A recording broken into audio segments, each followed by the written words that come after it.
Tackle लगा मगर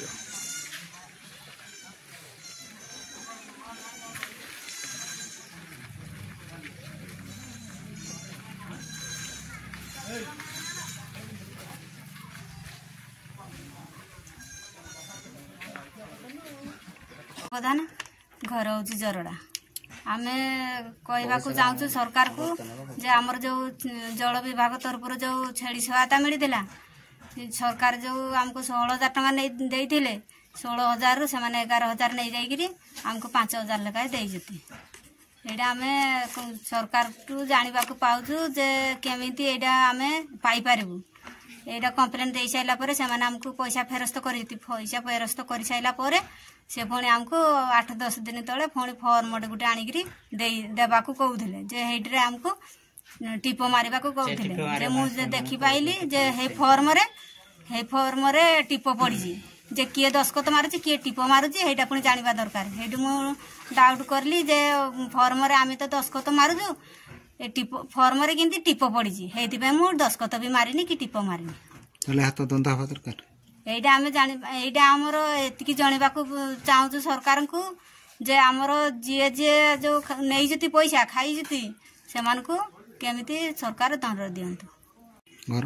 जरड़ा आम छेली सहायता करूँ 16,000 टଙ୍କା छेली पैसा आसला आम जो उठेकी देदेलु से आमठू 5,000 फेरस्त करके आमको 11,000 टଙ୍କା नहीं गले 11,000 टଙ୍କା नहीं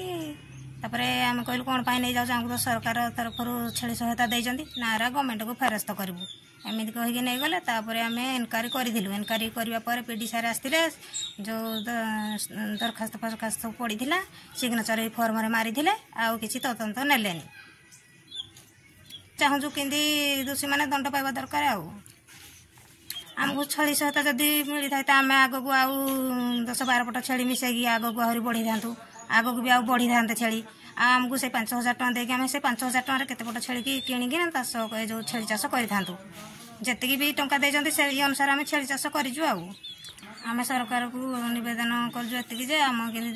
दोषी मान दंड पाइबा दरकार आउ इनक्वारी पर भी आमको से 7,800 टଙ୍କା फेरस्त कर भी आसिकिना आमको कहले सिग्नेचर मार आम भी देनु सिग्नेचर से कहले ना एरा रसीद आनी देजु आ पैसा फेरस्त कर बोले 2 थर आसते आम घर को आसी ना ग्राम जरड़ा ब्लॉक कंकड़ाहाड़े जिला ढेंकानाल कौन कह जल विभाजिका घर का 4-5टा पाइले आम किंतु चाषी प्रकृत चाषी आम गोटे पाइलु ये हूँ मुख्य कारण तापर से कौन दुर्नीति कर काड़ू पैसा नहीं कौन नहीं से कथा बुझे से आम कि आम पाइलुनि यहाँ हूँ आम मन दुख कारण आम पोटल कर एकर जगह कोबी लगे 20,000 ରୁ 30,000 गछ किंतु आम पाइबा योग्य नुहे जो मानकर घर का 5टा 6टा पाइले से एमती बगीचा थी दरकार मन इच्छा दुर्नीति कर मो ना हूँ बांकनीति विशाल जरड़ा ग्रामर किंतु ये जो इनक्वारी है तदंत है कौन से आम संतोषजनक उत्तर पाइलु ना लोक मान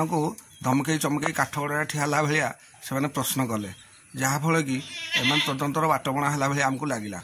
ଆଉ ତାପରେ ସେମାନଙ୍କୁ ପ୍ରଶ୍ନ ପଚାରିଲୁ ଆମ ଗାଁରେ କେତେଟା ପୋଖରୀ ହେଇଛି, ସେମାନେ କୌଣସି ଉତ୍ତର ଦେଇପାରିଲେ ନାହିଁ। ସେମାନେ ପିଡି ଆସିଥିଲା, ତାଙ୍କର ଯେତେ ସବୁ ୱାଟର ସେକ୍ଟର କର୍ମଚାରୀମାନେ ସମସ୍ତେ ଆସିଥିଲେ, କିନ୍ତୁ କୌଣସି ଉତ୍ତର ସେମାନେ ଦେଇପାରିଲେ ନାହିଁ ଯେ କେତେଟା ପୋଖରୀ। ସେମାନେ କହିଲେ ଯେ ତମେ ଆରଟିଆଇ ମାଗିଲେ ତମେ ସେଇଟା ତମେ କରିବ, ସେଇଟା ଆମେ ଆସିନୁ କହିବା ପାଇଁ ତମକୁ, ଏମିତି ସେମାନେ ଉତ୍ତର ତାଙ୍କଠୁ ମିଳିଲା। କିନ୍ତୁ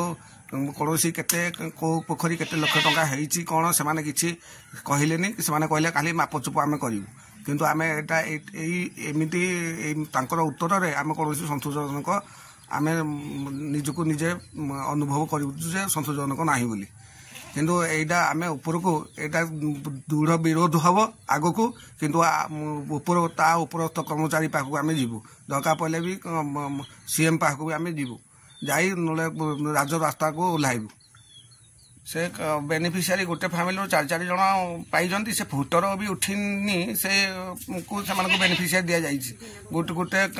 ଗୋଟେ ଫ୍ୟାମିଲିରୁ 4 ଜଣ ଲେଖା। ସେମାନଙ୍କୁ ଆମେ ପ୍ରଶ୍ନ ପଚାରିଲୁ, ଚାଲନ୍ତୁ ଯିବା ଇନକ୍ୱାରି କରି ସେ 4 ଜଣ କାହିଁକି ସେମାନେ ପାଇଲେ, ଆଉ ସେମାନେ ଅନ୍ୟ ଲୋକ ବି ବହୁତ ଚାଷୀ କରିଥିଲେ ସେମାନେ ପାଇଲେନି, ସେମାନେ ଗୋଟେ ଫ୍ୟାମିଲିରୁ 4 ଜଣ ସେମାନେ ହିଁ କରିଛନ୍ତି, ଆଉ ସେଟା ଇନକ୍ୱାରି କରାଯାଉ। ସେମାନେ କହିଲେ ନାହିଁ ସେମାନଙ୍କର ଅଧିକାର ଅଛି ଆଉ ସେମାନେ ପାଇବାର, ସେଇ କଥା ସରକାରୀର ଅଧିକାର ଅଛି, ସେମାନେ ପାଇବେ ବେନିଫିସିଆରୀ, ସେମିତି ଆମକୁ ଉତ୍ତର ଦେଲେ ସେମାନେ। ଆଉ ଆମେ କହିଲୁ ଚାଲ ଟେକ୍ନିକାଲି ହେଲେ ବି ଆପଣ ଇନକ୍ୱାରି କରନ୍ତୁ, ଆଉ ଏଇଟା ଜଣେ ମଣିଷ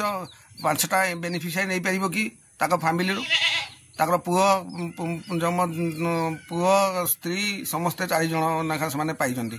କିନ୍ତୁ ତାଙ୍କର ସନ୍ତୋଷଜନକ କିଛି ଉତ୍ତର ଦେଲୁନି, କୌଣସି ସେମାନେ ଇନକ୍ୱାରି କରିବା ପାଇଁ ବି ରାଜି ହେଲେନି। ତାହେଲେ ସରକାରଙ୍କୁ ଆପଣ କ'ଣ? ଆମେ ସରକାରକୁ ଆମେ କହୁଛୁ ଯେ ଏତିକି ଆମେ ଅନୁରୋଧ କରୁଛୁ ସରକାରଙ୍କୁ, ଏଇଟା ପୁରା ତଦନ୍ତ ଉଚ୍ଚସ୍ତରୀୟ ତଦନ୍ତ ହଉ, ଏଇଟା ତଦନ୍ତ ହେଇ ଆଉ ସେମାନେ ଯେଉଁମାନେ ଦୋଷୀ ତାଙ୍କ ନାଁରେ ଦୃଢ଼ କାର୍ଯ୍ୟାନୁଷ୍ଠାନ ନିଆଯାଉ।